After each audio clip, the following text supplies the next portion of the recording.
cheval il s'habitue à ton poids du corps.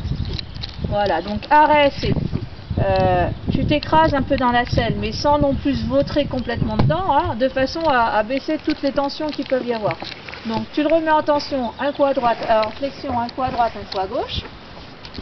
Quand on monte en l'école, la flexion c'est ce qui va te permettre de contrôler ton cheval quoi qu'il arrive et de l'arrêter quoi qu'il arrive. Donc ton cheval il faut qu'il la donne à l'arrêt, après au pas, après au trot, et que tu arrives à lui demander une flexion du galop et arrêter ton cheval en 2-3 foulées au galop comme ça, d'accord? Mais si tu l'as pas assoupli avant, si tu l'as pas assez bien préparé avant en l'en faisant à gogo des flexions, ton cheval il te la donnera pas au galop d'un coup. Donc il faut le préparer. Ça les assouplit d'une part, et en même temps psychologiquement quand tu le mets en flexion, tu le soupes. Donc ça veut dire que s'il sait que tu peux l'arrêter de l'arrêt, enfin bon à l'arrêt, non il est dû l'arrêter, mais à partir de quand tu commences à attaquer les flexions au pas ou au trot, toi tu sais que tu peux l'arrêter, psychologiquement tu le domines beaucoup plus que quand tu l'arrêtes pas en flexion.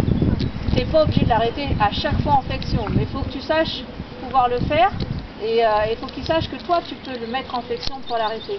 S'il ne répond pas à ton ordre de ralentir ou de s'arrêter, tout simple comme ça reste en droit, tout de suite tu flexions. C'est l'arène d'urgence. C'est ce qu'ils appellent l'arène d'urgence. T'as pas de mort dans la bouche, donc tu peux pas trop lui faire de conneries normalement au niveau de la bouche. Et tu essayes le moins possible d'utiliser, d'avoir une tension au niveau des rênes au départ, donc en roue libre. Par contre, faut pas que tu hésites à remonter sur tes rênes quand on a besoin. Et dès qu'il met un peu de poids ou qu'il répond pas à ta demande de ralentir ou de s'arrêter, tu réfléchis pas, c'est flexion à droite ou à gauche. Tu regardes s'il y a personne derrière toi, tu préviens les autres s'il y a quelqu'un derrière toi. Mais faut que ça soit, que ce soit en carrière ou en extérieur, c'est flexion, flexion. C'est ça qui va te permettre d'arrêter ton cheval. Donc c'est le truc le plus important si tu veux quand tu vas monter un peu en école.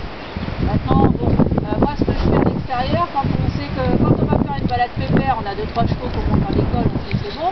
Quand on sait que la balade risque d'avoir des